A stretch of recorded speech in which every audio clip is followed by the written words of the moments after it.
dar información al país sobre la situación de los principales indicadores económicos y monetarios, a fin de que la ciudadanía tenga conocimiento exacto y veraz sobre la coyuntura económica por la que está atravesando nuestro país. En primer lugar, quisiera informar que el saldo de la Reserva Monetaria Internacional al 30 de junio del año en curso alcanzó a 451 millones de dólares.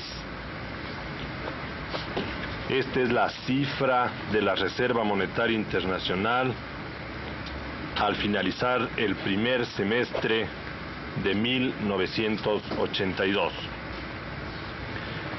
Si bien ha habido un deterioro de la reserva desde el año 1981, creemos que se empiezan a presentar ciertos elementos que nos hacen prever que puede en el futuro este deterioro detenerse y de una manera paulatina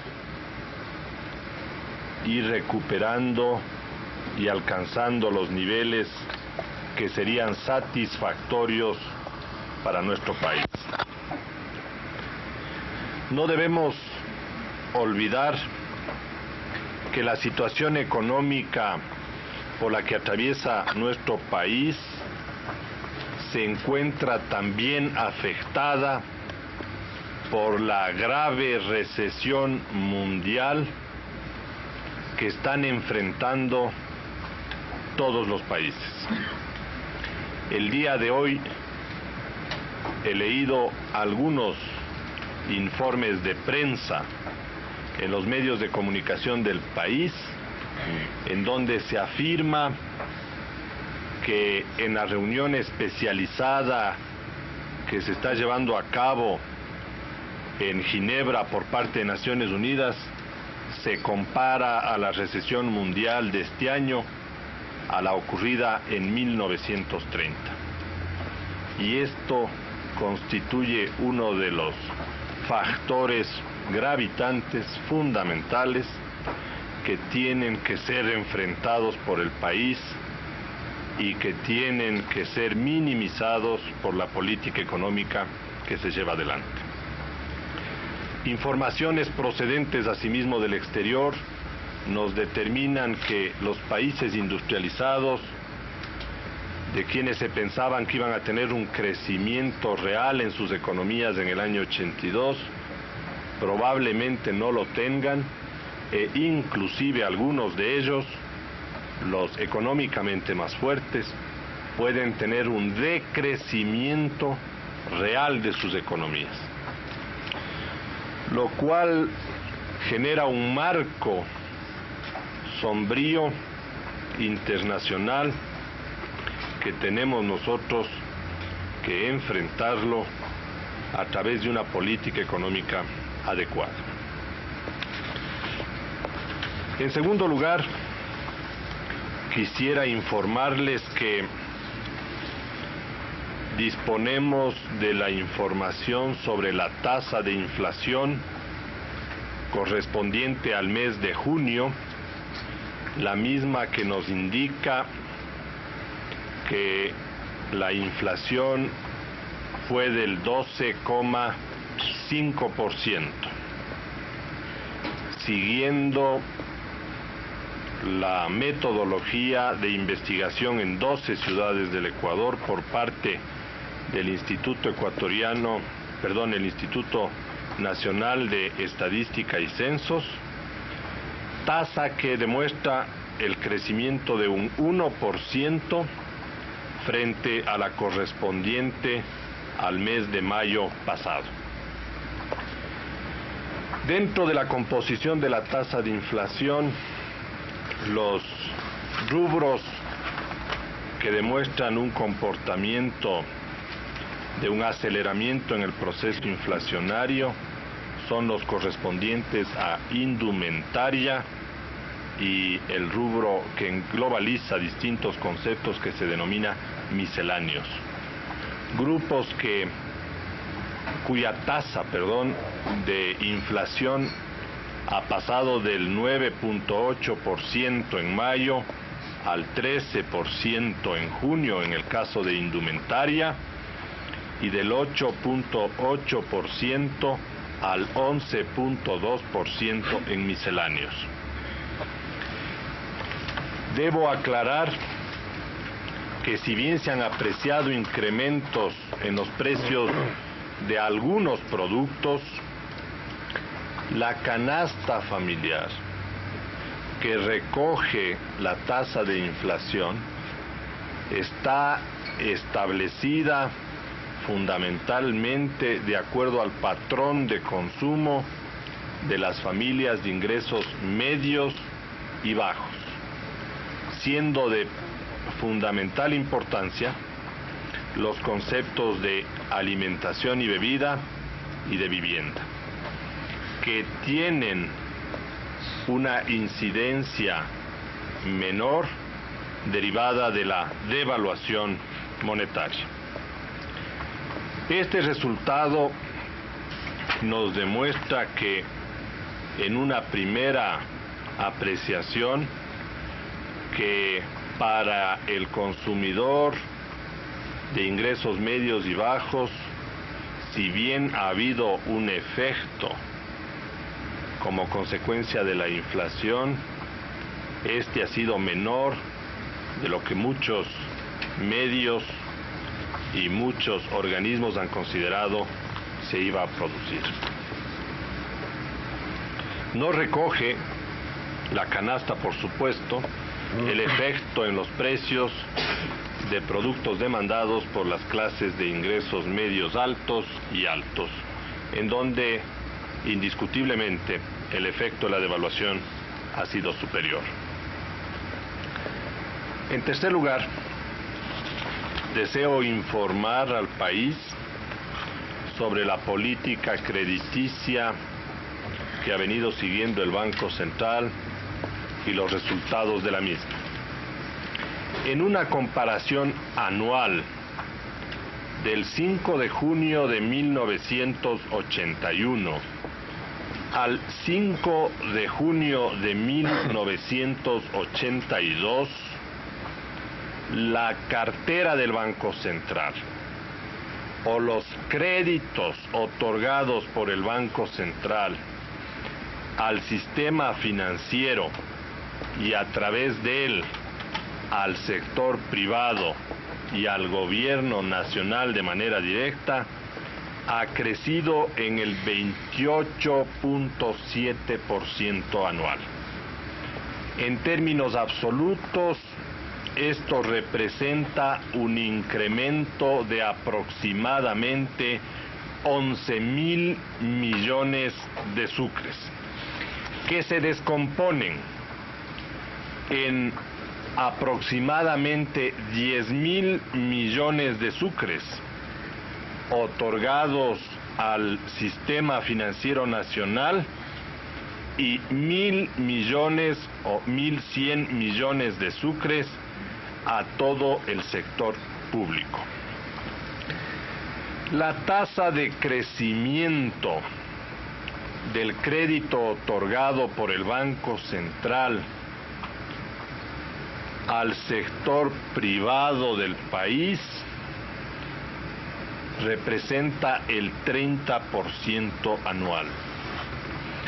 Y la tasa de crecimiento del crédito otorgado al sector público, que comprende gobierno central, gobiernos provinciales, municipios y entidades oficiales, es del 21.6%. Mirados estos datos y descompuesta la política crediticia del Banco Central, podemos apreciar que el 87% de los recursos otorgados por el instituto emisor se han canalizado al sector privado y apenas el 13% se han dirigido al sector público. El saldo del crédito otorgado al sector privado al 5 de junio del año en curso es de 42.763 millones de sucres y al sector público de 6.581 millones de sucres. En cuarto lugar, desearía informar que continúa apreciándose el efecto favorable derivado del incremento de tasas de interés dentro del sistema bancario del país. Considerando exclusivamente a los bancos privados, nos encontramos que los depósitos de ahorro se han incrementado en 1.113 millones de sucres desde el 31 de diciembre del año pasado hasta el 25 de junio del año en curso. Monto que es exactamente el doble del que captaron los mismos bancos privados entre 1980 y junio de 1981. De tal forma que continúa demostrándose que la forma como estos intermediarios canalizan los recursos ha autorizado créditos de menos de un año plazo para negociarse y venderse las divisas en el mercado libre de cambios por 40 millones de dólares, de los cuales solamente se han vendido hasta la presente fecha 3.300.000 dólares, estando pendientes de negociarse una cifra superior a los 36 millones de dólares, cuyos créditos ya han sido autorizados por el Banco Central del Ecuador.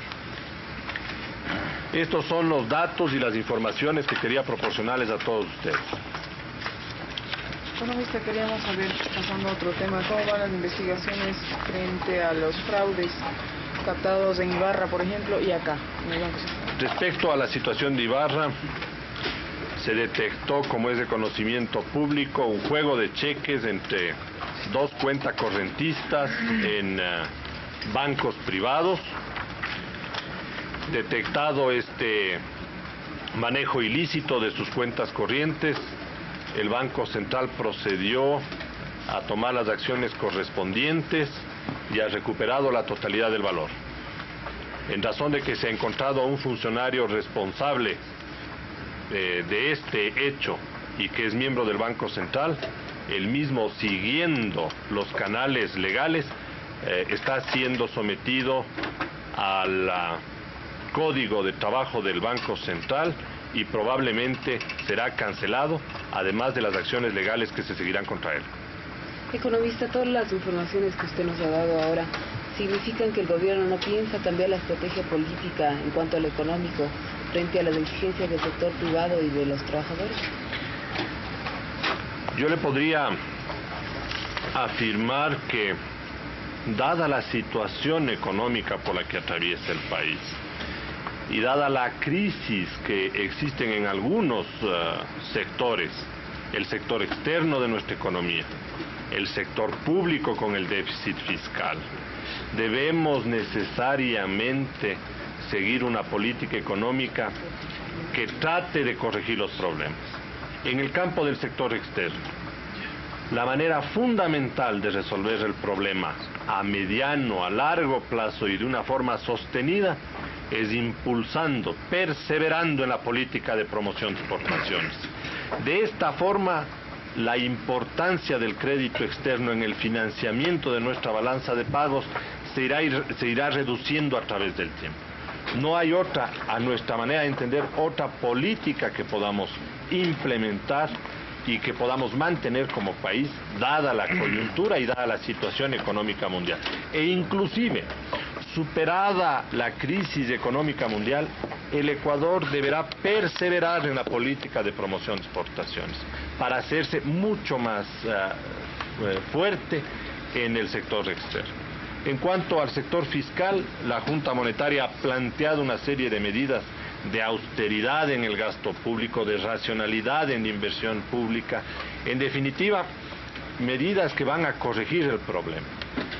Pero no encontramos otra fórmula, no creemos que exista otra fórmula de solución del problema que atraviesa la economía ecuatoriana. Y además, la solución no se va a dar en un tiempo muy corto, sino que va a demandar realmente un lapso mayor para poder nosotros empezar a vislumbrar los resultados. Pero en el campo del sector externo, por ejemplo, la devaluación tenía dos objetivos, exclusivamente en términos de exportación. La una, evitar que haya una paralización económica en las exportaciones ecuatorianas. Y la segunda, tratar de impulsarlas, tratar de mejorar su competitividad, no solo para que no se dé un colapso económico, sino para que se inicie un proceso de recuperación.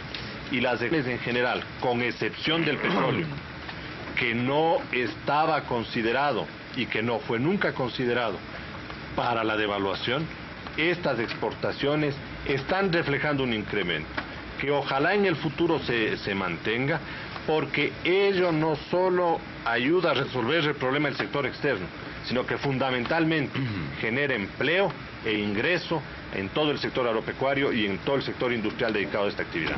¿Por qué entonces la reacción de los sectores privados en el sentido, ellos dicen que ustedes están atentando incluso hasta en la propiedad privada? Yo desconozco cuáles sean las razones, no le podría comentar. Economista, realmente los indicadores son estimulantes, por decirlo menos. Pero ciertamente si tomamos como punto de referencia exclusivamente la tasa de inflación que usted la da a conocer al país, se vuelven increíbles, por decirlo menos. Hay una inflación real que ha sido medida inclusive por algunos organismos de investigación de las universidades del país, que dan otras referencias totalmente cambiantes. Entonces yo quisiera que usted le precise al país qué problemas hay con la medición o con las técnicas que se utilizan o utilizan una y otra institución. Porque creer que la indumentaria está en el 13% como tasa de inflación o los misceláneos, no sé a qué se refiere el 11.2%, esto es lo que el país requiere de una explicación de las autoridades monetarias, señor gerente. Los índices de inflación son establecidos o son calculados mediante una metodología discutida y aceptada por el Instituto Nacional de Estadística y Censos, que abarca a 12 ciudades del país, a diferencia de lo que ocurría en el pasado, cuando nuestro índice de inflación era calculado exclusivamente para las 3 principales ciudades del país, Quito, Guayaquil y Cuenca. Hoy el índice recoge 12 ciudades del país, 6 que corresponden a la sierra, 6 que corresponden a la costa. La forma como calcula el Instituto Nacional de Estadística y Censos es yendo a los centros de venta, a los mercados, a demandar los productos. Y en función de los precios de compra real que obtiene el instituto, va por la ponderación que cada producto tiene, va calculando en cuánto se ha incrementado el precio de cada uno de esos distintos bienes. Yo le decía que este es un índice para clase media y para clase baja ecuatoriana. No es para la clase media alta y para la clase alta, que demanda otro tipo de bienes, que va a otros centros de compra de productos. Por ejemplo, la clase media y la clase alta no va generalmente a los mercados, sino que va a los supermercados en donde realmente el nivel de precios es más alto. o no adquiere los mismos productos que adquiere la clase media y baja. Y decía, para la clase media y la clase baja, este es el resultado de la investigación que hace el INEC sobre el efecto y el aumento de los precios en términos anuales. Para las clases altas, indiscutiblemente que el efecto ha sido mayor, pero las clases altas tienen mecanismos propios que les defienden de este proceso inflacionario. Son generalmente personas que no tienen un ingreso fijo, son personas, una empresa o son profesionales independientes que tienen la posibilidad de ajustar sus ingresos a las nuevas condiciones económicas. No quiero de ninguna manera decir que los precios están bajando. Lo que el resultado del índice nos está diciendo es que la velocidad de crecimiento, y eso es tasa de inflación, la velocidad de crecimiento de los precios en términos anuales, para el mes de junio ha sido del 12,5%. En el mes de mayo la velocidad de crecimiento fue del 11,4%. El proceso inflacionario de incremento de precios persiste, pero los niveles de crecimiento en términos anuales son los que nos refleja ese índice. De tal manera que, correspondiéndole esto al Ministerio de Industrias, Comercio e Integración, le podría yo indicar que una permanente política de promoción de exportaciones y de venta en los mercados internacionales debe mantenerse. Economistas, ¿siguen las autoridades monetarias optimistas de que el dólar bajará? Nosotros consideramos que la situación del mercado libre responde a fuerzas más que reales, fuerzas especulativas, y tenemos la firme esperanza que el mercado libre en un tiempo prudencial irá buscando un nivel más adecuado de cotización. Lo que hemos encontrado en los últimos días, por las informaciones proporcionadas por los bancos y casas de cambio, es que el volumen de transacciones se ha incrementado. La información que tenemos del día de ayer es que se compraron y vendieron dólares en el mercado libre por aproximadamente 2 millones. ¿Es el sector privado el responsable del precio del dólar? Es el mercado libre de cambios. El sector privado sigue presionando por la desincautación de las divisas. ¿Qué problemas estructurales tiene, por ejemplo, la Reserva Monetaria para hacer permisible ese pedido? Si nosotros tenemos una balanza de pagos deficitaria, si tenemos nosotros un medio internacional, una situación económica internacional adversa, si tenemos un mercado petrolero difícil, que inclusive en el primer semestre del año 82 nos ha impedido mantener una buena negociación y una adecuada recuperación en términos de divisas, con lo cual se afecta a la Reserva Monetaria Internacional. Una desincautación afectaría aún más a la Reserva Monetaria Internacional, porque divisas provenientes de exportaciones, en lugar de ingresar a la Reserva Monetaria Internacional, ingresarían al mercado libre de cambios. Probablemente provocarían una baja muy rápida del mercado libre de cambios. Pero ¿para qué servirían esas divisas? Servirían probablemente para cancelar créditos externos no registrados, es decir, que son créditos externos ilegales, o servirían para transacciones que pueden beneficiar a un grupo minúsculo o reducido del Ecuador y afectar ahí sí a la gran mayoría ecuatoriana, porque reduciéndose el flujo de ingreso de divisas a la Reserva Monetaria, habría necesariamente, para mantener un equilibrio en el sector externo del Banco Central, habría que mandar al mercado libre de cambios también importaciones, y con lo cual estaríamos encareciendo más las importaciones de determinados productos que demanda el Ecuador. De tal forma que, habiendo un problema estructural, habiendo un problema que no se lo puede resolver en el cortísimo plazo, una desincautación de divisas profundizaría la crisis en lugar de resolverla. Ni siquiera las divisas, liberarlas provenientes, como plantearon algunos sectores acá, provenientes de exportaciones no tradicionales, nuevas líneas de ventas al exterior, ni siquiera esas. Si es que obraríamos de esa manera, y estoy prescindiendo del problema legal, y estoy suponiendo actividad legal, cosa que desde nuestro punto de vista no la hay, pero prescindiendo de ello, si es que nuevas exportaciones no las incorporamos al mercado oficial, Nuevas importaciones tampoco deberíamos incorporarlas al mercado del Banco Central. Si no, tendríamos que decir este límite, y con este límite nos quedaríamos. Nuevos créditos externos o servicio de nuevos créditos externos tampoco deberíamos incorporar, porque no se puede pedir al Banco Central que resuelva absolutamente todos los problemas, cuando es la economía ecuatoriana la que está en problemas. El Banco Central lo que hace es recoger los efectos de ese desequilibrio económico. Si es que la Reserva Monetaria Internacional se ha deteriorado, no es porque el Banco Central lo ha dejado de deteriorar, sino porque la economía ecuatoriana ha venido trabajando de una manera desequilibrada. Y el resultado es precisamente un deterioro en la Reserva Monetaria Internacional. Habrá maneras de controlar los desfases de balanza comercial que tenemos con un montón de países. Sin embargo, no se toma ninguna medida en el sector de las importaciones. Por ejemplo, seleccionar. Se ha seleccionado importaciones.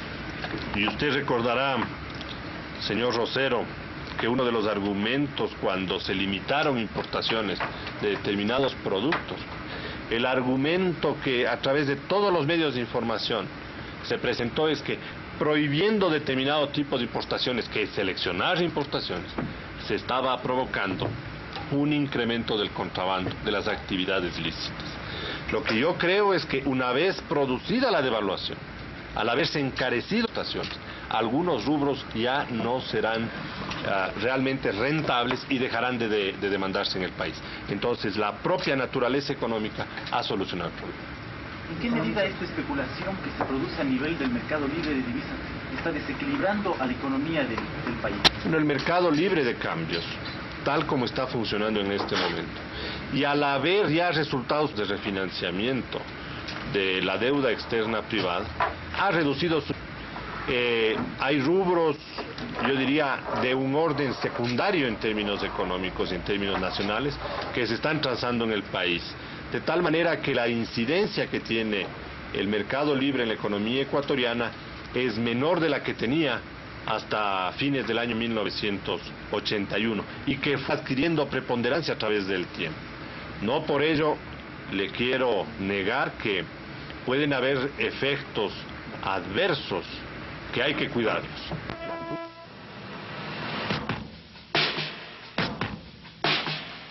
Salir de la situación difícil por la que estamos atravesando, pero ellos reconocen que solo el trabajo decidido de todos nos podrá permitir salir de esta, yo diría, de este lamentable deterioro por el que nos hemos visto en el año 1982 y que es consecuencia tanto de factores propios de la economía ecuatoriana como de factores de la economía mundial.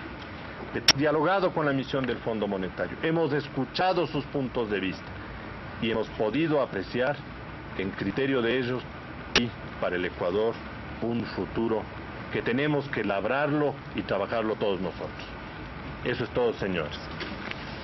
Economista, usted alude a declaraciones del vocal Guillermo Castro Benítez, que fuera presidente de la Cámara de Agricultura de la segunda zona. En este sentido quisiéramos su criterio. ¿Qué lleva a un vocal a falsear la verdad, según lo está demostrando usted? ¿Y cuál va a ser la acción de Junta Monetaria que ha señalado que precisamente este tipo de decisiones se hacen en reserva por convenir a los intereses nacionales si existe una persona que está actuando en contra de los intereses de la Junta? Yo realmente desconozco cuáles hayan sido las razones que le han llevado al vocal a hacer ese tipo de declaraciones. Desconozco. Y en cuanto a qué piensa la Junta Monetaria, yo soy un vocal asesor de la misma y tendremos que esperar la sesión del día miércoles para ver qué es lo que piensa la Junta respecto a estas declaraciones. ¿Se podría tomar alguna resolución? Yo lo único que puedo decir es que la Junta podrá, si es que lo desea, conocer el asunto. Señor gerente, usted cita específicamente este asunto del Fondo Monetario Internacional. Casi es voz populi, señor gerente, que el Fondo Monetario Internacional ha hecho unas recomendaciones, especialmente a la Junta Monetaria, en este sentido de 2 puntos, que para que el Ecuador obtenga los préstamos necesarios, recomienda haya una nueva devaluación, primero, y segundo, que se suspenda todos los subsidios. Quisiera que aclare este punto importante, señor. Yo le mencionaba, señor periodista, que la misión del fondo es una misión que viene a evaluar la situación económica del país y a llevar sus puntos de vista ante el directorio del Fondo Monetario Internacional. Los señores miembros de la misión no tienen obligación ni tienen para hacer recomendaciones de política. Tienen la obligación de presentar el informe sobre el Ecuador ante su directorio y por tanto no han hecho ni tipo de sugerencia política. Lo que han afirmado es que la política económica del está en la dirección correcta y que espera que en el futuro vaya dando resultados. Esa ha sido la opinión de los miembros de la misión del fondo. Economista, ¿el Ecuador no va a tomar el préstamo stand-by del Fondo Monetario Internacional? No se ha discutido sobre con la misión del fondo. Pero está, mejor dicho, nuestra situación está tan mala que podría tomarse a manifestar. La decisión de un país de usar los recursos del Fondo Monetario Internacional no depende solo de la gravedad del problema, sino que depende también de la forma como quiere un país resolver un problema. Y ese es un punto que no se ha discutido. Hay países que se acogen a las facilidades del fondo porque así su política económica lo recomienda. No necesariamente sea desesperado. A propósito del mercado libre de capitales, ayer el presidente de la República hizo un análisis exhaustivo de los factores que están incidiendo en que elore el precio del dólar.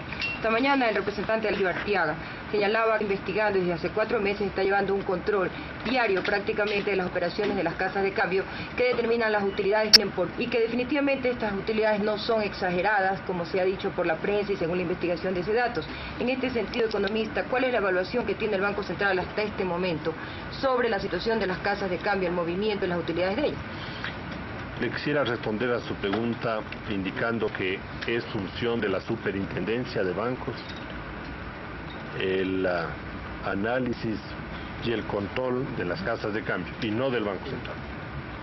En segundo lugar, le quisiera también informar hace 4 meses, pero en un afán de colaboración con la Superintendencia de Bancos, desde hace 3 semanas estamos coparticipando en un análisis del mercado libre de cambios para tener información mucho más precisa y detallada sobre las transacciones, el tipo de las mismas que se están realizando en dicho mercado. Tan pronto tenga información confiable y completa, el Banco Central someterá a conocimiento y resolución de la Junta Monetaria. Economista, ¿puede la Junta Monetaria dictar una regulación para el precio del dólar, así como por ejemplo dicta una regulación para la tasa? La Junta Monetaria no tiene para fijar la cotización en el mercado libre de cambios. Como indica, tiene una amplia libertad dicho mercado para fijar la cotización día a día. Y lamentablemente la Junta no dispone de esa capacidad. En caso que tendría esa facultad, dejaría de ser un mercado libre de cambios. Tampoco tiene facultad, por ejemplo, para poder legislar sobre el lamento, que es lo que se ha denunciado en mayores unidades, en caso de acaparamiento de dólares de forma ilegal. No tiene ninguna facultad la Junta Monetaria para poder regular. Estamos analizando ese punto. Le he contestado hace un momento que hay una comisión que está investigando y se buscará, de ser posible, las disposiciones legales que le permitan regular de ese hecho, cosa que está por probarse, que tiene que ver tanto con la oferta, que ha sido restringida no por las decisiones exclusivamente de la Junta Monetaria, sino por un cambio de conducta de una gran cantidad de ecuatorianos. Muchos ecuatorianos, como usted bien lo afirma, están ahora ahorrando en dólares para obtener ganancias extraordinarias y eso ha reducido la oferta. Por otro lado también, y con ese propósito, otros ecuatorianos demandan dólares en el mercado libre para tratar de obtener utilidades adicionales. Es la conducta en general de oferentes y demandantes en el mercado libre con todo detenimiento, pero lo veo muy difícil de que el Estado tenga capacidad como para regular individualmente la capacidad de ahorro en dólares que tenga cada ecuatoriano. ¿Qué pasa con el precio del dólar? Para compensar los efectos del crecimiento del circulante. Perdón. ¿Qué está haciendo para compensar los efectos del crecimiento del circulante? Sobre ese tema, la Junta Monetaria en la última sesión debatió largamente y hay varios instrumentos de los cuales el Banco Central puede ayudar a que el medio circulante tenga un comportamiento adecuado. Instrumentos más poderosos es la política crediticia del Banco Central. La política crediticia ha sido muy expansiva en los últimos tiempos por parte del Banco Central y la estamos fijando con límites cuantitativos para poder de esta manera ir regulando la cantidad de dinero que hay en circulación. Sin embargo, dentro de la política crediticia, como lo afirmé en otra rueda de prensa que tuve con ustedes, el Banco Central otorga más del 80% de los recursos al sector privado y una cantidad realmente reducida al sector público en general. En el boletín que se les ha distribuido el día de hoy, que corresponde al 15 de julio y que tiene cifras del primer semestre de este año, se demuestra que el crédito del Banco Central, el saldo del crédito alcanza a 48.712 millones de sucres, de los cuales 42.459 millones es crédito al sector privado, que tiene una tasa de crecimiento anual del 25%, y 6.253 millones de sucres es saldo del crédito al sector público y representa una tasa anual de crecimiento del 18%. La apreciación que di en la conferencia de prensa anterior, con saldos cortados al 5 de junio, se confirma cuando tenemos ya información del primer semestre del año en curso. ¿Cómo garantiza usted que se derive en inflación, gerente? ¿Perdón? ¿Cómo garantiza usted al país que el circulante existente al momento no derive en una inflación desmedida? Eso es lo que nos preocupa a nosotros precisamente. ¿Cómo garantiza el Instituto Emisor esto? Que no va a ocurrir esto, perdón. De que no va a haber la inflación que deriva del medio circulante elevado. Hay que tratar de adecuar el medio circulante a lo que se espera que crezca la economía y a lo que se considera debe ser la tasa de inflación tolerable, aceptable del país. Pero con las cifras al 2 de julio, nuestro medio circulante es de 54.576 millones de sucres, que tiene una tasa anual de crecimiento del 27%. Si aceptamos que la economía este año a un ritmo de aproximadamente el 3%, y nuestra inflación debemos mantenerla para bien del país, alrededor del 14, el 15% anual, esta tasa de crecimiento del medio circulante del 27% es excesiva. Y hay que tratar de que los recursos monetarios se reduzcan a un nivel que sea compatible con los objetivos de inflación y crecimiento. Además, desde el punto de vista cambiario, un medio circulante tan alto también implica una mayor demanda de dólares, tanto para importaciones cuanto para las transacciones de mercado libre. Y este también creemos que es un factor que está afectando el comportamiento del mercado libre de cambios. ¿Y el sistema es crédito? Hay varias formas de afectar al medio circulante. Una de ellas es a través, y tal vez una de las formas fuertes, es a través de la política crediticia del Banco Central. ¿Pero es aconsejable en este momento para la economía del país? Es aconsejable, diría yo, que el medio circulante, más que nunca, esté en niveles que sean compatibles con los objetivos que le he mencionado. Perdón. Más bien la situación de tasas de interés nos demuestra, y los efectos que tenemos de tasas de interés nos demuestra, de que la presunción de la Junta Monetaria de que una elevación de tasas de interés iba a provocar una mayor cantidad de ahorro ha sido cierta, porque en este semestre el crecimiento del ahorro en el sistema bancario ha sido mayor que el crecimiento del ahorro en todo el año 1981. Y si es que esto está ocurriendo, quiere decir que el sistema financiero ecuatoriano va a depender en el futuro en menor proporción del Banco Central, porque están captando más recursos. Y por lo tanto, estamos consiguiendo los objetivos de la política que a principio de año se estableció. ¿Podría cuantificar que esta última información sobre el ahorro? ¿Cómo no?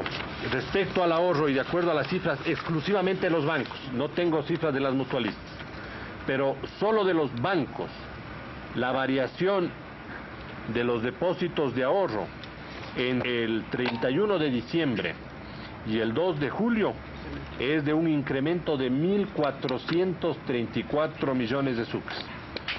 La variación en igual periodo del año pasado fue de solo 658 millones de sucres. Es decir, prácticamente es el doble de lo que se captó en ahorro el año pasado. Economista, ¿cómo se puede explicar esto de que se sostiene, por una parte el gobierno sostiene que la inflación es del orden del 12.3% y el propio gobierno autoriza elevaciones de precios hasta del 30%? Mire, la forma como se calcula la inflación es mediante una encuesta directa que realizan algunas universidades del país, precisamente los institutos de investigaciones económicas de las universidades de Guayaquil, Cuenca, Portoviejo, y de investigación directa que realiza el Instituto Nacional de Estadística y Censos sobre una canasta que está concebida como ideal para los grupos medios y bajos de la población ecuatoriana. Como resultado de esa investigación, se demuestra que la tasa de inflación es del 12,5%. Los metodológicos de investigación y todo podrían averiguarlo en el Instituto Nacional de Estadística y Censo, pero los resultados son los que nosotros hemos dado. ¿Y por qué autoriza el gobierno elevaciones hasta del 30%? Depende del tipo de producto. Cuando usted tiene un producto que es importado y ha tenido una devaluación del 32%, el precio de ese producto importado tiene que ser ajustado proporcionalmente. Pero lo que consta en la canasta familiar no son productos importados, sino en su gran mayoría productos alimenticios que provienen de nuestro sector agropecuario. Economista, el Frente Económico mantuvo hoy una reunión con el presidente de la República. ¿Podríamos conocer qué se trató en esta reunión? Esta mañana fuimos invitados por el señor presidente a una sesión de trabajo para analizar la situación económica general del país. Tratar de ver los medios más adecuados para que la política económica continúe ayudando a un proceso buscado por todos los ecuatorianos de recuperación de nuestra sociedad. Ese fue el tema de la conversación con el señor presidente de la República. Gerente, ¿podría usted darnos una imagen sobre la situación del comercio exterior ecuatoriano? Toda vez que, según las cifras que nos acaban de entregar, el superávit se redució de 136 millones de dólares. ¿Podría contarnos qué es lo que está pasando en estos momentos y cuáles son las perspectivas que ven ustedes? La situación del comercio exterior se puede dividir en dos grandes categorías. En cuanto a exportaciones se refiere, exportaciones de petróleo y exportaciones de los demás productos. En cuanto a exportaciones de petróleo, en el primer semestre de 1982, debido al mercado deprimido que está enfrentando este producto, ha habido una contracción de las exportaciones de aproximadamente 170 millones de dólares. Sin embargo, las exportaciones del resto de productos en su conjunto se han incrementado en una cifra, si bien mucho menor a la contracción de las exportaciones de petróleo, pero que nos demuestran que podrían ser un indicador de una recuperación de la colocación de nuestros productos en el exterior. Y aquí es importante señalar que hemos conseguido un balance favorable de exportaciones no petroleras, a pesar de que los mercados internacionales son contrarios hay una depresión en precios, lo cual nos induce a afirmar que el esfuerzo de exportación en volumen ha sido significativamente superior. En cuanto a las importaciones, del mismo boletín se aprecia que hay una ligera contracción ya de las importaciones generales del país, y descomponiéndolas por sectores nos encontramos que el sector público ya tiene una contracción significativa de importaciones, y en el sector privado se espera en el futuro que adopte igual comportamiento. La balanza comercial tiene un superávit en este momento de 197 millones, que es todavía muy inferior al saldo de la balanza comercial del primer semestre del año pasado. Por lo tanto, debemos persistir en nuestra política de promover exportaciones, de afianzar las mismas, de apoyarlas, porque solo a través de este medio creemos nosotros que a mediano plazo el Ecuador puede tener una estructura económica menos vulnerable. ¿Y en el caso del petróleo el Banco Central recomendaría una baja en el precio? En el caso del petróleo le corresponde determinar la política al señor Ministro de Recursos Naturales. Sin embargo, yo he dado mi opinión a algún medio de comunicación indicando que, dada la situación de ese mercado, el Ecuador debe adoptar una política real de negociación de su petróleo, de acuerdo a las propias condiciones de dicho mercado. Es decir, para poder negociar petróleo hay que hacer un seguimiento diario del mercado y tener los precios de acuerdo a esas condiciones. Señor gerente, tengo la consulta. ¿Se ha establecido ya el monto de la deuda externa privada? El monto de la deuda externa privada registrada en el Banco Central es en una cifra ligeramente superior a los 1.200 millones de dólares. Gracias. ¿Ustedes no tienen información segura de que la deuda que no está registrada asciende como a 900 millones de dólares? Como lo afirmó anoche el señor presidente, hay varios criterios. Hay quienes opinan que la deuda no registrada es de 200, otros que consideran que podría llegar hasta 800. No podría yo darle una cifra porque nosotros precisamente desconocemos, ya que no fue registrada en el Banco Central. Gerente, en cierta parte se ha culpado, si queremos decir así, a la difícil situación económica, a las medidas que ha adoptado el gobierno. Hoy nomás alguien nos manifestaba que la confianza del sector privado no se ha podido conseguir todavía debido a las incoherencias de las medidas que adopta el gobierno. Y mencionaba como una de las incoherencias que en primer lugar se adoptó la política de cambio múltiple e inmediatamente se devaluó la moneda. ¿Por qué razón es posible así? Mire, esa no es una incoherencia. Más bien esa es una demostración de la decisión de las autoridades de resolver los problemas del sector externo. El hecho de que se haya establecido un sistema de cambios múltiples fue fundamentalmente para reducir los costos sociales que una modificación cambiaria acarrea. Y el país en general protestó indicando, o ciertos sectores mejor, protestaron indicando que el sistema de cambios múltiples no es el más aconsejable, lleva resultados positivos. Criterio con el cual se debatió ese tema. Pero luego, cuando se tomó la medida de la devaluación definitiva, los mismos sectores estaban pidiendo que el valor de las importaciones anteriores se les cubra al tipo de cotización que estaba en vigencia antes de la medida. Y eso solo se puede lograr cuando hay un sistema de cambios múltiples. De tal manera que los propios sectores que estaban criticando el sistema no apreciaron la bondad del mecanismo de cambios múltiples. Y luego con la devaluación se dieron cuenta que ese también es un mecanismo que tiene sus ventajas y busca cumplir propósitos específicos. De tal manera que yo no le diría eso es una inconsistencia, sino más bien es una demostración muy clara de la decisión de las autoridades de resolver el problema o ayudar a resolver el problema del sector externo. Si el sistema de cambios múltiples es una muy buena medida, ¿por qué no continúa el gobierno con este sistema? Mire, una vez que se ha tomado la medida de la devaluación, yo creo que la Junta Monetaria ha cerrado el capítulo sobre la política cambiaria ecuatoriana. Economista, usted citó unas cifras respecto al crecimiento del sector privado, la tasa de crecimiento del sector privado.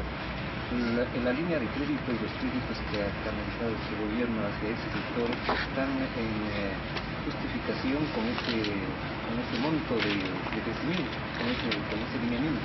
La tasa de crecimiento del crédito al sector privado a fines del mes de junio es del 25%.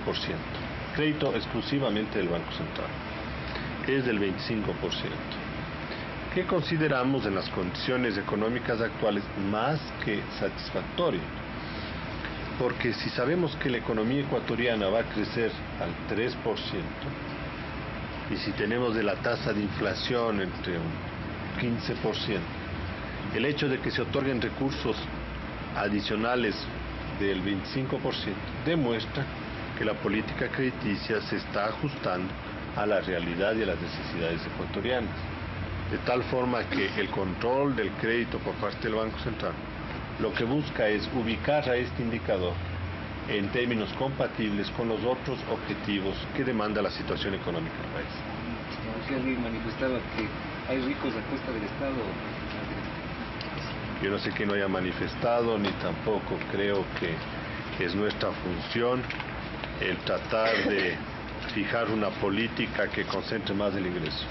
Ha sido nuestra definición el establecer una política en nuestro campo de acción de la política monetaria que más bien sea redistributiva del ingreso. Y el ejemplo de tasas de interés creo que a usted le demuestra y le confirma esta apreciación. Se han incrementado las tasas de los depósitos de ahorro en una proporción sustancialmente superior de lo que han sido las tasas para operaciones de crédito. Y eso beneficia a aquellas personas de medianos o escasos recursos que tienen pequeños ahorros en el sistema bancario y en el mutualismo del país. Señor gerente, por último, quisiera que tenga la bondad, aunque ya sea un poco añeja el asunto, ¿hasta dónde puede darse cabida a la aseveración del ingeniero León Febres Cordero de aquello de los 90 millones de dólares? La Reserva Monetaria Internacional en este momento está, y voy a dar la cifra al 15 de julio, en 421 millones de dólares. Por lo tanto, la afirmación a la que usted hace referencia no responde a la realidad. Es más, le quisiera ampliar mi concepto. Solo en derechos especiales de giro, que son de propiedad del Ecuador y que lo tenemos depositados en el Fondo Monetario y que los podemos usar cuando nosotros deseemos, y la posición de crédito, tramo, antes conocido tramo oro y ahora tramo de reserva en el Fondo Monetario, solo en los dos conceptos que no hemos utilizado tenemos 60 millones de dólares, solo en esos dos conceptos.